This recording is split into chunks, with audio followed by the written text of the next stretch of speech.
Hello, this is Bob Sluka from Russia, and thank you for letting me chat with you today about some of our microplastic research at Canaveral National Seashore. I'm going to share my screen and put up a PowerPoint, so I think that will be much more interesting than looking at myself. So what I'd like to do is, see if I can do this, yeah. So is talk to you about Nurdles. What are they? Where and when do they appear on beaches of Canaveral National Seashore? And why does it matter? So thank you for spending the time to listen today. I want to give some special thanks to collaborators, Dr. Ann Patterson and Steve McMahon of Williams Baptist University, along with interns, Kayla Pickman, Paige Johnson, Kristen Micklemore, for help with fieldwork, data entry analysis. Great time together last May as interns. Thank you to Bosch for making it possible for that to happen. Brittany Ederer, my colleague here in Titusville, assisted with a lot of the data collection, and a large number of volunteers, and my family participated in a lot of Nurdle hunts. So grateful to them for putting up with me, and also gratefully acknowledge permission to conduct the research in the National Seashore. Plastic pollution in the ocean is pervasive and very well documented. Since its development in the 1950s, it has expanded in its use, and some have even suggested that we will be able to mark this time geologically as the start of the Pleistocene era. However, as one paper put it, plastic is not plastic is not plastic. There are several basic chemical formulations of plastic, some names of which are relatively well known, such as polyvinyl chloride, PVC, or polystyrene, this ubiquitous foam, coolers, or peanuts in packaging we're also familiar with. But to each of these starting points, a whole array of chemicals is added to change the properties, colors, and uses, such that there are thousands of types of plastic in global circulation. We know that plastic is found in every marine habitat that we have looked, from the ocean surface to the deep ocean trenches. To date, more than 700 marine animals have been recorded as encountering plastics, usually by ingestion. Obvious detrimental effects on wildlife are seen, for example, in seabirds from oceanic islands or juvenile sea turtles who wash up on Florida beaches dead, with stomachs full of plastic. There are indications that plastics absorb and give off chemicals which could be detrimental to both animal and human health. Larger pieces of plastic break down into smaller pieces called microplastics, which are by definition less than 5 millimeters in size. This is about the size of a lentil or small bead. These small pieces broken down from larger pieces are known as secondary microplastics, as they derive from previous sources. Primary microplastics are made that size, for example, microbeads used in many products instead of natural scrubbing agents. The science is still relatively new, and so there is yet to be a standard categories for microplastics. But these are often thought of as being foam, think again the styrofoam beads on the beach, film, wrappers and such, fragments broken down from bigger plastic, filaments, strands from clothes or rope, and plastic pellets, the latter also known as Nurdles, or more prosaically as mermaids' tears. It is these latter microplastics that our study focused on, Nurdles, the basic element in most plastic production. These are created from hydrocarbons, an issue that still impacts on climate change, but which we don't really have time to engage with here. Then these small pellets are shipped to factories, which they are then processed and made into the plastic items that we use on a daily basis. It's here that I want to digress for just a moment to make clear that plastic is not a good or bad thing. There are many, many situations where plastic use is incredibly helpful and many times environmentally friendly, for example, in reducing weight in vehicles. While we will not dwell on the ethics and morality of plastic use, something we have written on in other places, we need to seriously consider how our use of this tool does result in outcomes that we judge to be moral or immoral, good or bad, and particularly its impact on those who have no say in nor understanding of the problem, the creatures of our beloved oceans, and in this specific case of Canaveral National Seashore. Back to Nurdles. After they are produced in a chemical plant, they're shipped to factories and businesses that use them via boat, truck, or train. They are then transferred to the plastic manufacturer where they are stored and utilized to make all the varieties of plastic that we use. At each point, there's a possibility of pellet loss. A holistic approach is therefore necessary to combat nurdle loss, ranging from reducing manufacture, loss in transport, loss in factories, and so on. A whole supply chain approach is necessary, and awareness at all levels. This diagram was made by FIDRA, which is a Scottish NGO that's been working in collaboration with many others, particularly in Europe, but to chart the course and the sources and sinks of nurdles throughout the world. And it's a group that Arash has partnered with throughout our national organizations all over the world. And so they've put together this diagram and a helpful analysis of how we can really interact with the whole chain in order to reduce nurdle pollution. The enormity of the issue and the need to understand the places where nurdles are found has resulted in both universities and NGO research and citizen science research projects globally. The Great Global Nurdle Hunt that I mentioned from FIDRA is one example. More recently, Nurdle Patrol has formed to examine nurdle abundance in the southeast of the US, particularly the Gulf of Mexico. And Florida has its own microplastics awareness project with citizen science research into microplastics in the water column. So for our study, we wanted to understand initially at a very simple level, are there nurdles washing up in Canaveral National Seashore? Pilot studies indicated that this was so. And then subsequent questions became, how does nurdle abundance change in space and time at Canaveral National Seashore? Today, we are reporting on our initial investigations, year one of a 3-year project. Conclusions are necessarily tentative and help us to move forward in a way that increases our understanding of the issues and the value of this approach. The study was proposed and is being implemented by Arash USA's Marine Conservation Program, whose base is Titusville. We are a Christian conservation organization conducting research, community conservation, and education in the USA and globally in 20 countries on 6 continents. We are faith-based, but not faith-biased, working with anyone who wants to join along of any faith or none. We also conducted a good portion of this study in collaboration with Williams Baptist University in Walnut Ridge, Arkansas, as part of a project to increase access to STEM research for rural and students who might not have this type of opportunity for a variety of reasons. We gratefully acknowledge the Bosch Corporation for funding the participation of Williams Baptist students and their 3-week immersive STEM experience on the Space Coast in 2019, which we hope will be repeated here in 2020. The basic methodology for a nurdle hunt is quite simple. Search the high tide strand line or storm strand line on a sandy beach for a set period of time with a given number of individuals. Here's my son, happily taking part in a nurdle hunt. In this study, we held the amount of time searched constant to 15 minutes, but did not predetermine the number of individuals that would complete the survey. This allowed for the method to be used educationally and as a citizen science approach through local students at Titusville High School and Eastern Florida State University, local church groups, visiting individuals interested in Arash's local work, and collaborations such as with Williams Baptist. Numbers of observers range from 1 to 9, with the average being 2 to 3 participants per nurdle hunt. The high tide strand line is that portion of the beach where the most recent high tide has washed up debris, both organic and plastic. You can see it here in this photo in the debris that's been washed up there. My son is right in the middle of it. In this case, the high tide strand line is right up next to the storm strand line. You can see the waves have eroded some of the dunes there.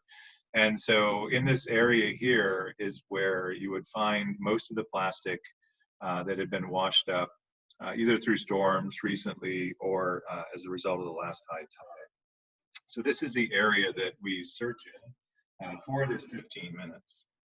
A storm may cause significant wave action, which pushes more debris up higher onto the beach, and particularly depositing at the base of the dune system at the back of the beach. So this is the storm strand line I talked about. In many cases, the distance between these two, as in this photo, was minimal, and both were searched. While we made efforts to standardize portions of this method, it is not designed as a stringent scientific tool, but rather as one that can be easily repeated through space and time. This allowing a more general look into distribution over a much wider space and through multiple time frames. As such, its use is necessarily limited, but as our initial questions were quite broad, this was an ideal tool for generating spatial and temporal data while engaging in educational opportunities and sensitizing citizens to the issue of microplastic pollution. So this is the general area most of us are familiar with, but if it gets posted, then others may not know this area. You see NASA sort of there in the center. And we have Playa Linda Beach, one portion of Canaveral National Seashore. This is where most of our studies were done in this first year. And we actually have focused on a much wider area from north of Daytona, actually down to Sebastian, and even in some cases farther down south. But we're really just going to focus on, in this study, on the data that we collected at Playa Linda Beach. And, but for some comparison, because we did some monitoring through time, we want to also look at some of the sites that we did research at south of Port Canaveral. We did an initial pilot study at Playa Linda Beach employing the Nurdle hunt methodology north and south of each of the first 7 access points, so parking lots 1 to 7. And then we randomly chose 4 of these sites to monitor through time, at least twice a year, roughly corresponding to before and after hurricane season. So we did 4 sites south of Port Canaveral, and then also these 4 sites from Playa Linda Beach itself. A total of 44 Nurdle hunts were completed in Canaveral National Seashore in 2019 and 2020 so far. The number of Nurdles found per 15-minute search ranged from 0 to 330. We made 5 observations at Apollo Beach during May of 2019, all of which were 0 values. And so we've discarded those observations for now, just to focus on the Playa Linda data. The rest of the analysis and discussion then is only for data collected at Playa Linda. We did not make observations at Klondike Beach during this time period, so we hope to do that in 2020.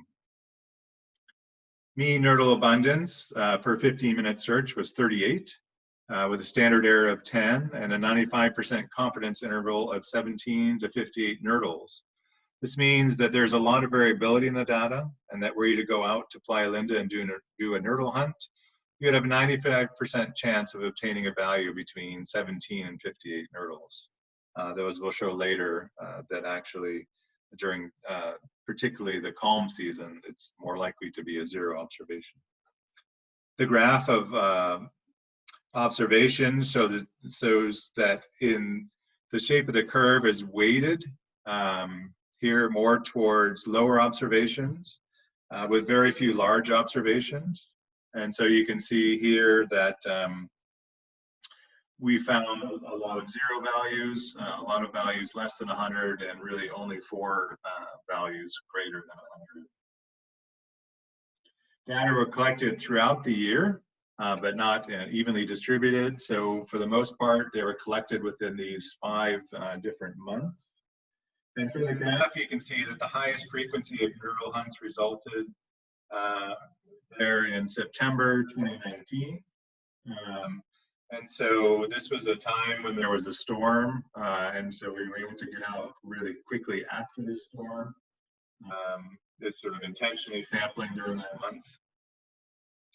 We sampled several sites in Playa Linda after a storm late January, and in this case, January 2020. And these numbers were some of our highest recorded, with 1 observation in parking lot 12 and the beach offshore of that, having found 330 Nurdles in 15 minutes of searching by 3 people. We expected to see a more general pattern of Nurdle abundance related to hurricane season, but the data at this point do not support this, as numbers were very low in January 2019. As a longer time series is available, we'll be able to answer this question more definitively. The monitoring data show the same patterns by date of sampling. So these are the 4 different sites that I had showed you before. So the blue is parking lot 4. We went south of the entrance point. So it's our monitoring site 4 south, and then you see 5 south, 7 south, and north. Those were those 4 points that I showed you before.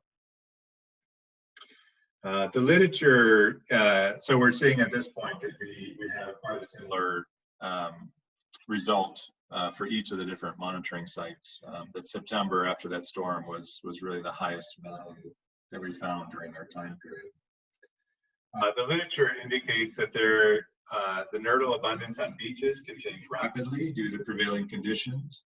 And so it may be that the temporal scale on which we have to make comparisons must be much finer than seasons. This also may differ by season in that the number of nurdles found in the stormy or winter season may vary significantly, whereas during the summer, calmer season, there may be generally low observations. So given the temporal variability from season to season and also after storms, it becomes clear that in order to examine spatial patterns, data need to be collected within a fairly short span of time where there are no storm events. We have some indication that there is spatial variability within the Playa Linda section of the park during the winter season, but not during the summer season. On May 15th, we conducted 10 nurdle hunts ranging from parking lot 1 to 12. There were 8 zero observations and 2 observations where 1 nurdle was found. So just low observations overall during that summer time.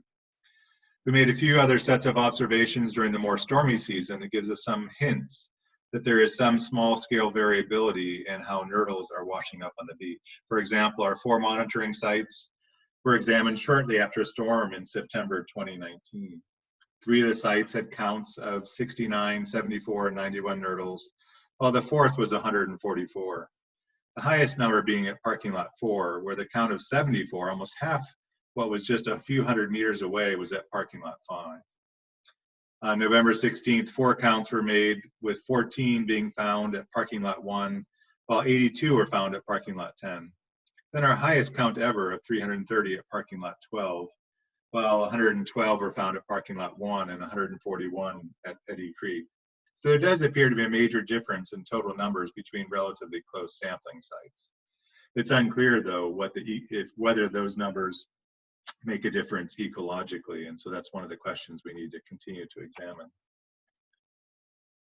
The analysis of the monitoring site data seems to indicate variability in space and time. Sites at parking lots 4 and 5 had higher abundance than at parking lot 7 sites in September 2019 and January 2020. But all were very low at the other 2 dates. So there does seem to be some variability in counts among sites on the same day, but this needs to be investigated more systematically to determine if there are some oceanographic features which are impacting where nurdles usually end up, or if it is more serendipitous. Comparing the Playa Linda monitoring sites to those samples south of Port Canaveral, which were Jetty Park, Sherry Down, Laurie Wilson, and Tables Beach, we find a higher mean nurdle count at Playa Linda, but high variability. And using a t-test to examine the difference in means indicates that they were not statistically different. Graphing these by sampling date, we find similarly low values between the 2 locations in January and May 2019, but much higher values in September 2019 and January 2020 at Playa Linda. However, a significant but again unanswerable question right now is, what is a significant difference in nurdle abundance ecologically? There was not any noticeable relationship between the number of people searching and the number of nurdles found.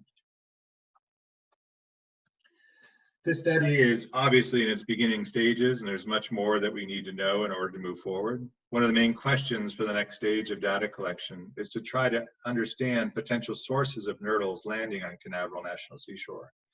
We will take a whole chain approach as advocated by FIDRA, working on this issue in Europe, and with whom we partner globally. Where are nurdles being produced in our region? We know that the states and the northern Gulf of Mexico are a major producer, particularly Texas, but where else are nurdles produced? Who is using nurdles in Florida? Where and how are they coming into the state? Is it truck? Is it train? Is it ship? We will also examine the literature and talk to experts in the local oceanography of the area and see if we can then map the overlap between nurdle production, use, transport, and oceanography to identify the most likely sources of nurdles washing up on the national seashore. We also continue to monitor our sites at Playa Linda and continue to compare those to those south of Port Canaveral. But after more thorough analysis of the whole data set, we'll formulate some new hypotheses to better understand the factors impacting nurdles washing up on these seashores. We also want to have a particular focus on extending our observations to Klondike Beach and also collecting more data at Apollo Beach during the stormy season. Ideally, with interns and our university students, we can sample the entire length of the park within a short time span to get a better idea of the spatial variability of microplastics in the park, holding the temporal component to a minimum. We are hosting short-term internships with university students so that we can train young scientists and expose them to these amazing habitats. We also hope to host longer-term interns starting in the fall, both ecologists and ethicists and theologians, to help us better understand and investigate microplastic pollution and the ethical issues surrounding its production. We also want to extend our studies to better understand the overall ecology of the sandy beach ecosystem. This includes the abiotic characteristics of the beaches, such as slope and sand grain size, but also biodiversity and ecology. We hope to develop a systems model of how these sandy beaches interact with the wider Indian River Lagoon system, particularly potential transfer of microplastics through our food chains. Research in California suggests that mole crabs are an entrance point into the food web for microplastics. Is that so here as well? How might those animals preying on mole crabs act as conduits for microplastic accumulation in the local food web? This is obviously a new study, and once the proposal is prepared, we'll seek permission for this research and also look for funding. Education locally, nationally, and internationally through social media and writing will continue to be an important part of our project.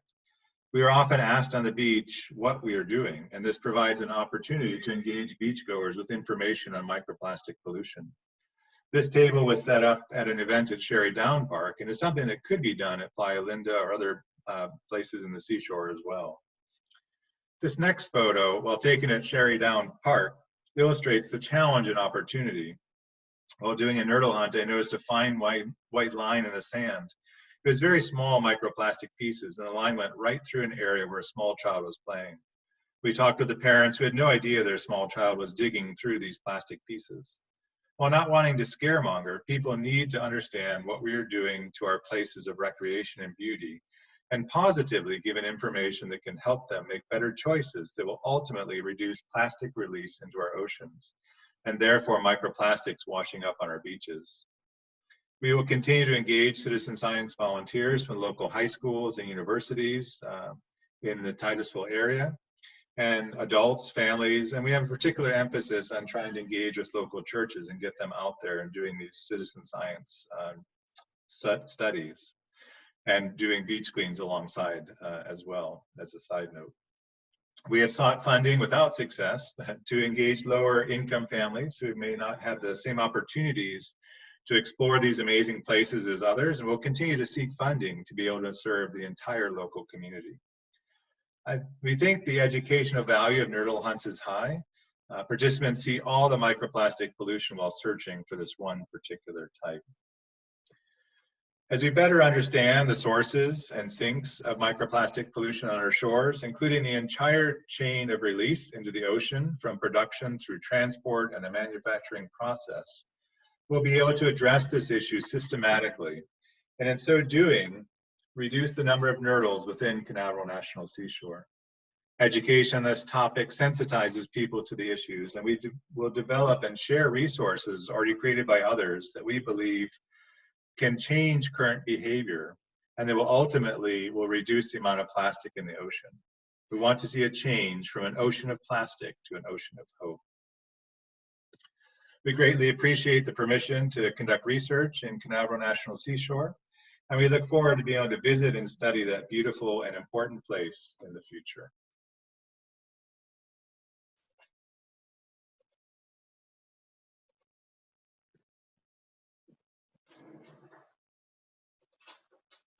So I hope you were able to learn something, and you probably have a lot of questions. And so I'm very happy to answer those as I can, either through the social media or through websites, and perhaps by email. So thank you for spending the time, and look forward to interacting with you more on this important topic.